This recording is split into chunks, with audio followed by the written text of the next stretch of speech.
Thanks for tuning in to Seven Figure Fitness Business. Today, we're going to be starting a bit of a series that we're going to return to every so often, and it's what we're currently struggling with in our own businesses. Now, the topic of discussion today is going to be staffing. And Iggy, I know we've all worked with a lot of different staff over the years, but I know you've got some great stories about some good times, but also some challenging situations with staff. So do you want to kick things off?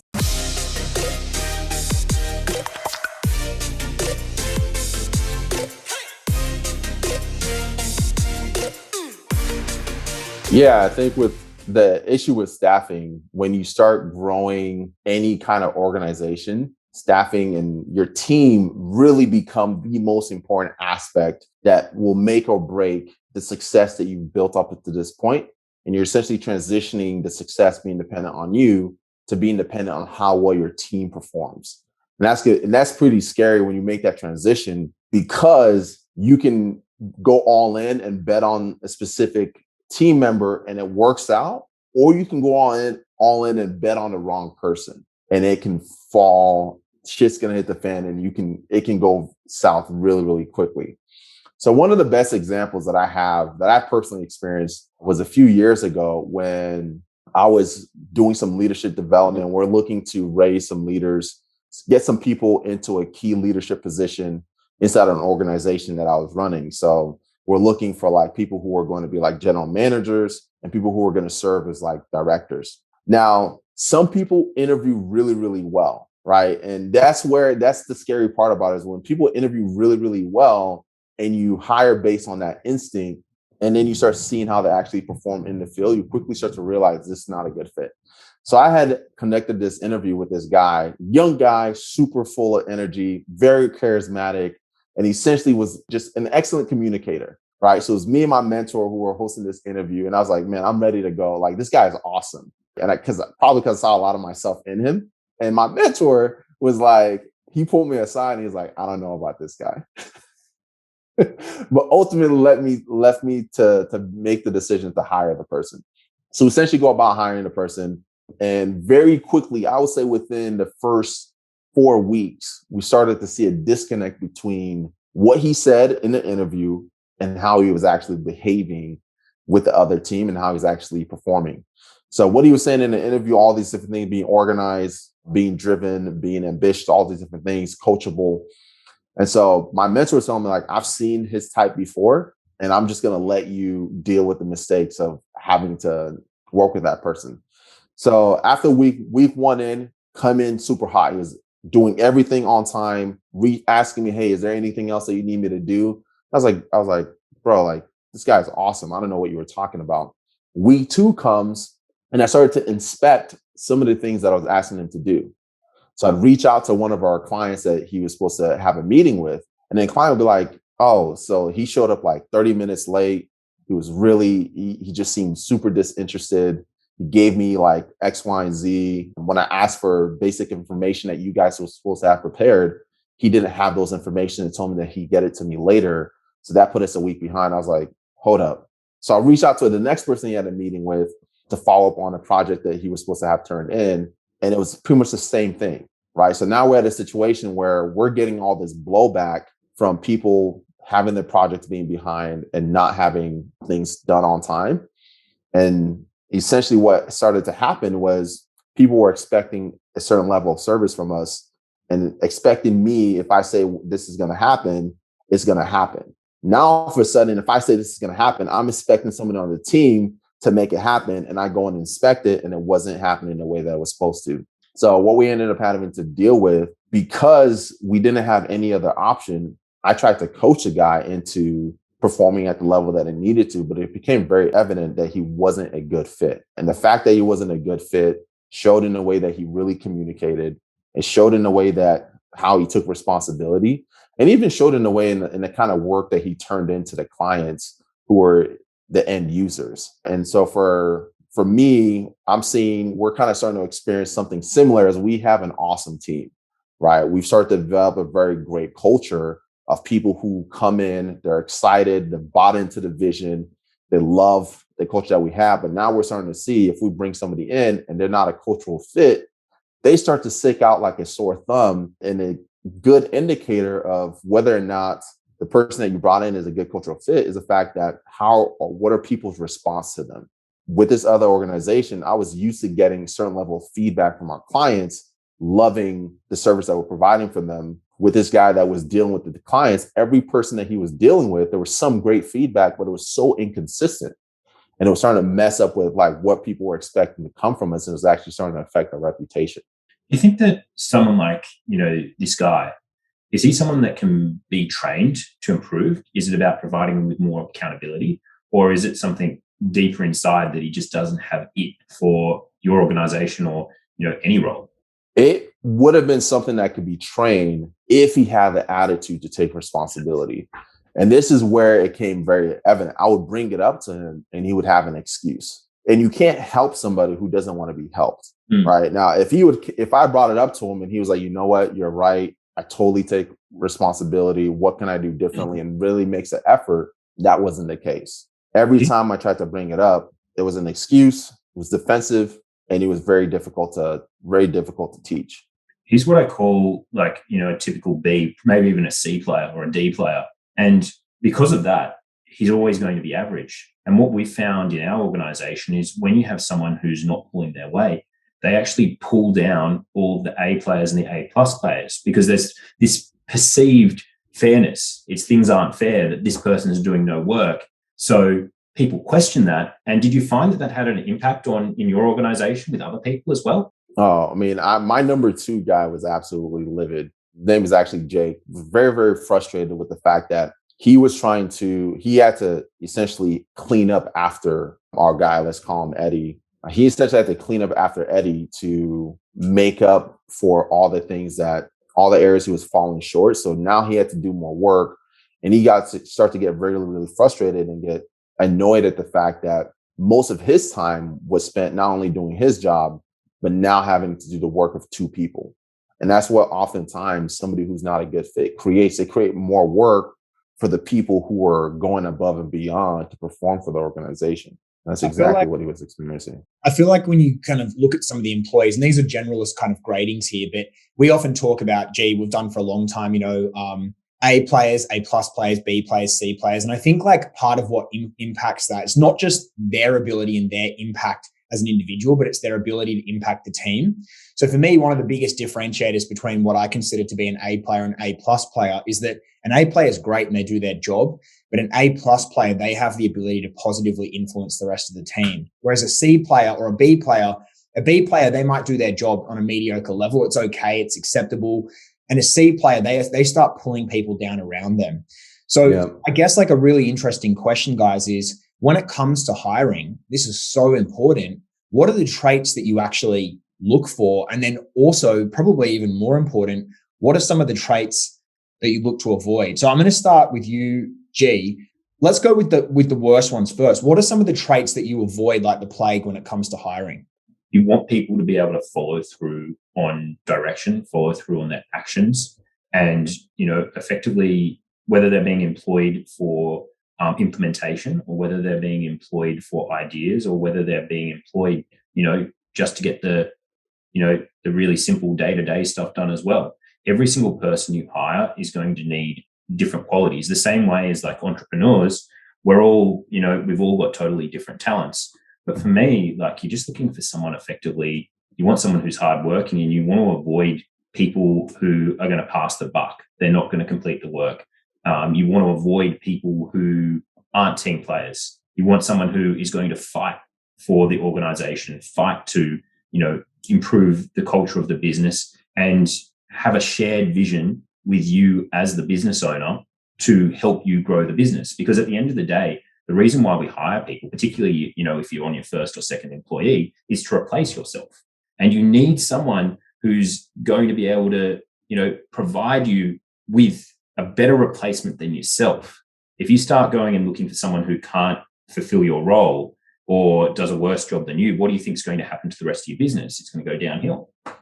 Yeah, 100%. I think definitely when you're looking for good quality employees, it's far better to find someone with the right personality and sort of ethical characteristics rather than someone who's potentially trained in the skills of that area who doesn't have those personality traits or ethics. And, I guess when I'm looking for a salesperson, for example, I'm looking for someone who's intelligent, emotionally intelligent, autonomous, independent, disciplined, goal-driven. They want to be a team player. And what I'm looking to avoid is someone that is, nervous, unconfident, needs to be micromanaged, someone who is all talk and no action.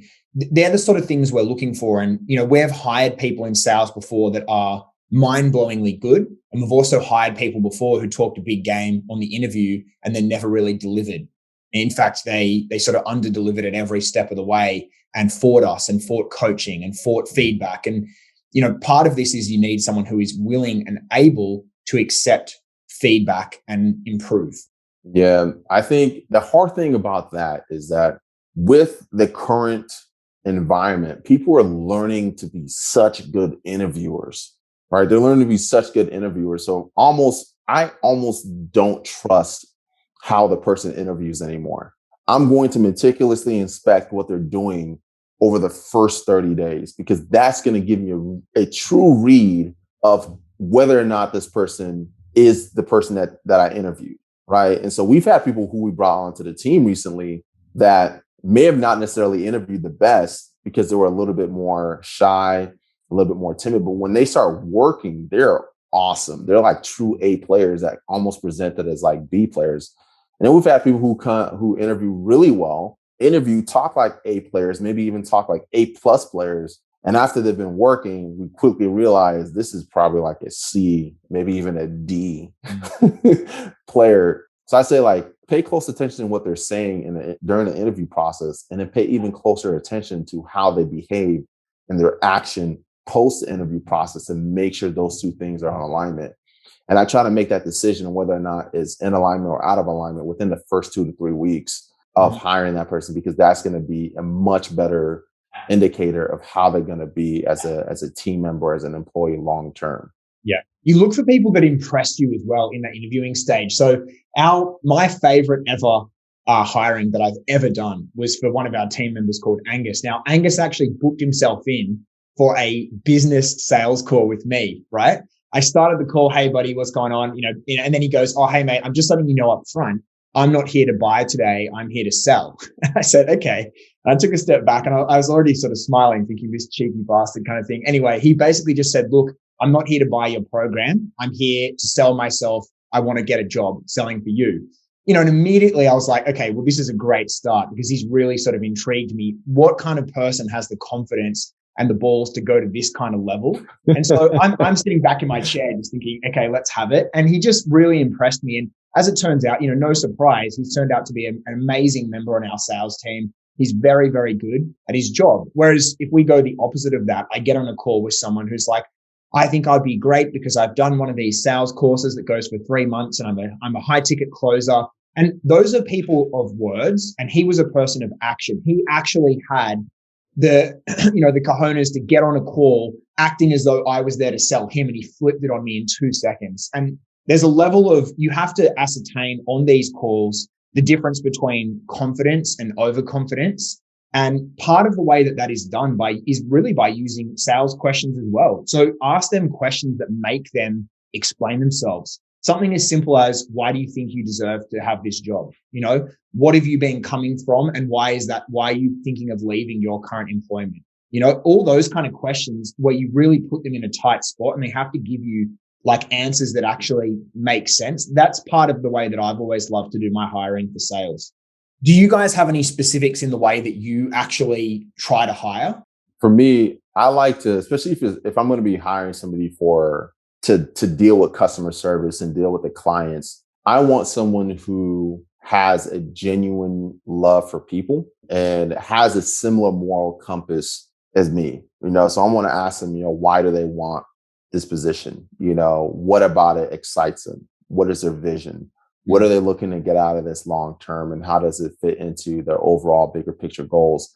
And ask them different situational questions about their past experience. But what I'm looking for when they're talking about people in their life or their desire to work in this position, I want to see if they're like really passionate about the opportunity to actually work hands-on with people, because that's what really matters as far as like the back end and actually delivering service in the service-based businesses. you got to have somebody that actually cares about other people. It's hard to find people who care a lot of the time. And, like there's a policy that, I think that is really wise to live by. We don't always do this, but it's a concept of hire slow and fire fast. Yeah. And we want to make sure that, hey, we get the right person, because at the end of the day, once you start moving up the chain with your business, like any hiring is probably the most important thing that you can do for your business. You're effectively picking the person who is going to replace you and help you grow your business. And when you're looking for that person, it's like, is this person, like when you're looking at the hire, the first hire, something that you're going to make, it's like, is this person going to be able to grow this business for me? And if the answer is that they're not going to grow it, then, you kind of automatically settling for someone who's a B. But if you can go away, that person can do their job, implement, introduce something new, and the business becomes bigger and better because of the decisions they've made, you're on the right track. Yeah.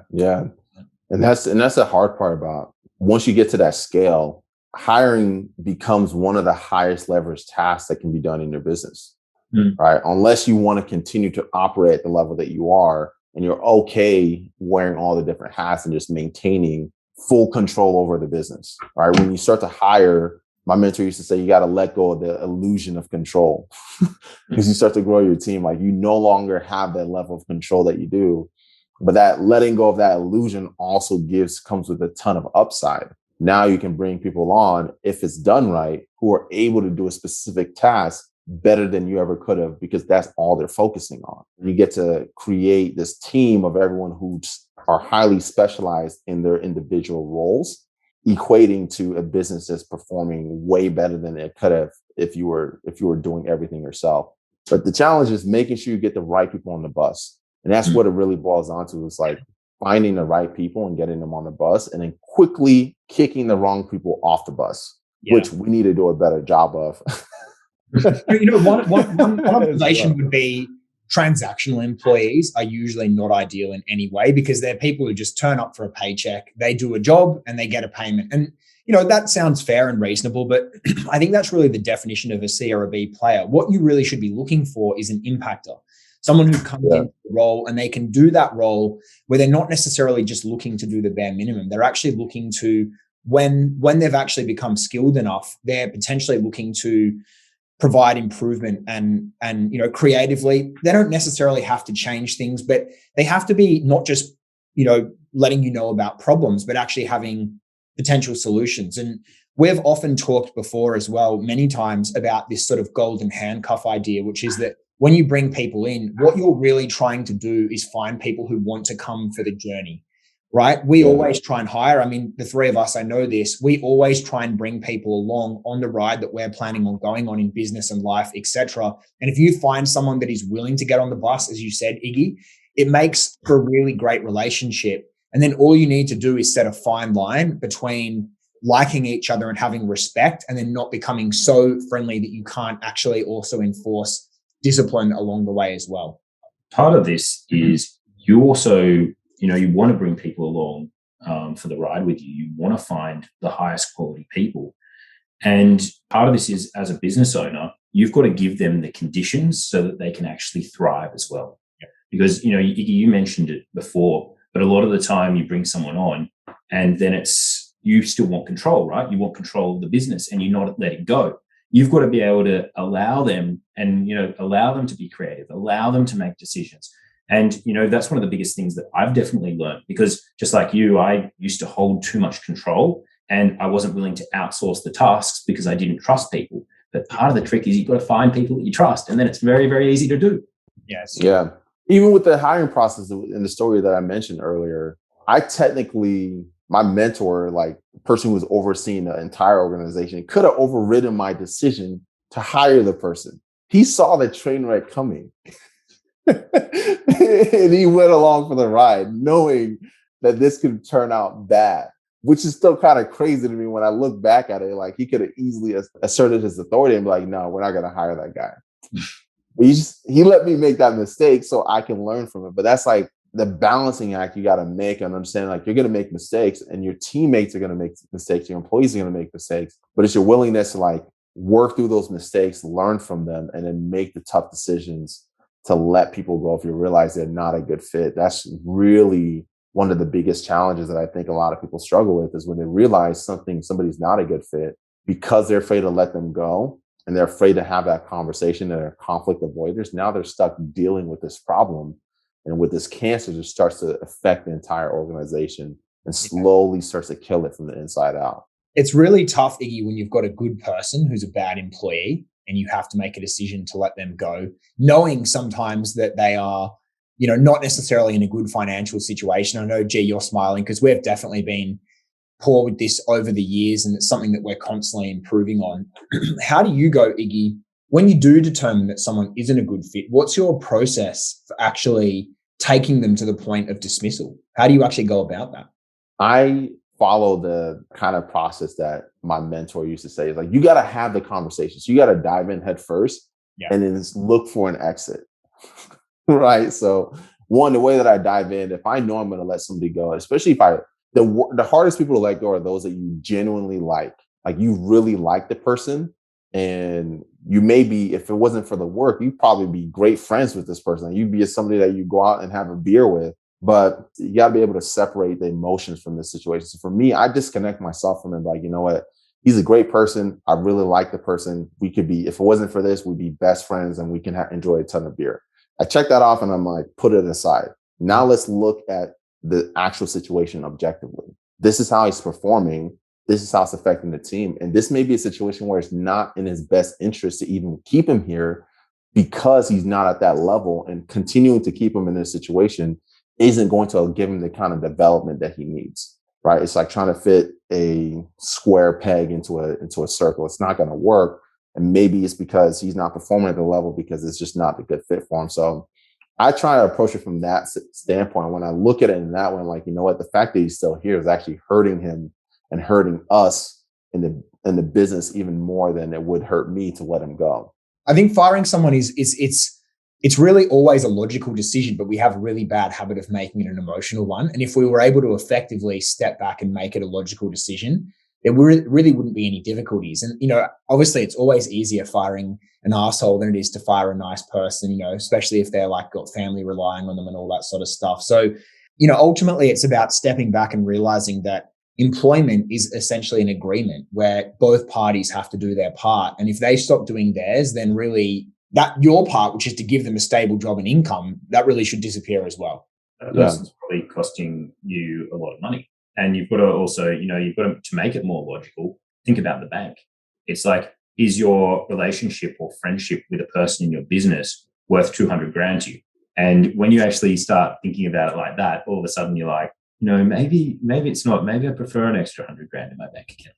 Well, it's not just the financial cost of having that employee. It's actually the opportunity cost of what they're wasting. I mean, one of our notorious hires, I guess, was incredibly expensive in sales, because it wasn't just the fact that they were costing us wages. It was the amount of calls that they were burning, and then complete and utter disregard of any sort of authority that we possessed, as employers. So this is the thing. You need to think about the cost of the employee, the cost of how much money you're losing if you had someone in that role actually performing at the level that you're satisfied with as well. Well, when you make that mathematical, it's like, it costs us, let's just say it costs us $150 to get someone on a call. Now, what we're doing is effectively she was converting at 40%, right? Now, when you think about that, you could actually get someone who's going to convert at like 60%, 75%. And all of a sudden, if they're converting at the 75% range, you're actually making double the amount of money off that same employee with the exact same wage. And I think like one way that we always look at this is, actually get out the spreadsheet, the Excel spreadsheet, and have a look and figure out projections as to what would happen if this person's performance improved, particularly with performance-based jobs like sales. So I would say what we've done so much better in recent years, and ever since I've known you, Iggy, you've done this extremely well, but it's basically to outline very clear expectations from the beginning. And if someone misses those expectations, it's about letting them know quickly and in a way that is very, very clear for them to understand. It doesn't have to be coming down on them like a ton of bricks, but essentially from the very beginning, expectations are set with a disciplinary pathway. And if that person fails to meet their end of the bargain, you communicate with them clearly, quickly, and if necessary, that results in, going through those disciplinary levels that result in dismissal. And I think that was probably all of the problems that we had in the past, came down to us not setting clear expectations, getting unhappy, having like airy-fairy meetings. And then, we'd agree on something that wasn't done. And because we didn't set that disciplinary pathway, it became very, very messy. Now, the way that we do things these days is if somebody comes in and they underperform, immediately they get told again. Then we start talking about warnings or dismissal. And the system is much, much more powerful. Yeah, and I think having the clear expectations protect both you and the employee, right? And the business. When those expectations aren't clear, it's hard to exercise any kind of authority, and it's hard to make decisions that's going to be in the best interest of the business. And that's really what the expectations are designed for. Yeah. I'm going to finish off with just one more story. When I was a personal trainer, there was a manager at my gym at one point who I was really good friends with, and he got promoted. And I remember being really friendly with this guy. And one day he just destroyed me, absolutely destroyed me. I can't remember what I did wrong, but I remember at the time being fuming that he'd called me out and he'd sort of put our friendship on the line like that, abused his position and all that sort of stuff. Now, I went away and I thought about it and I realized that he was right. What I was doing was I was abusing our friendship by actually sort of expecting some sort of lenience of him that wasn't actually fair. I was putting his job at risk. And so I went away, reflected on it, and I was able to change my behavior. And as it turns out, he ended up being my favorite ever manager that I had in that position. But if he had continued to let me get away with it, what he would have been doing was failing to do his job and failing to enforce me to do mine. And I think that's a really powerful thing, is that you can take two things away from that. If you're an employee who doesn't like getting feedback, you need to take a good hard look at yourself. And if you're an employer who doesn't have the ability or the confidence to give hard feedback, you need to do the same thing. You, as the business owner, as the employee, as the manager, it's your responsibility for the health of the entire company to do your job and to communicate firmly when necessary so that you can have a good culture, a respectful culture, and obviously a very profitable and well-functioning business. Absolutely. Awesome, guys. All right, we'll see you on the next episode. Thank you.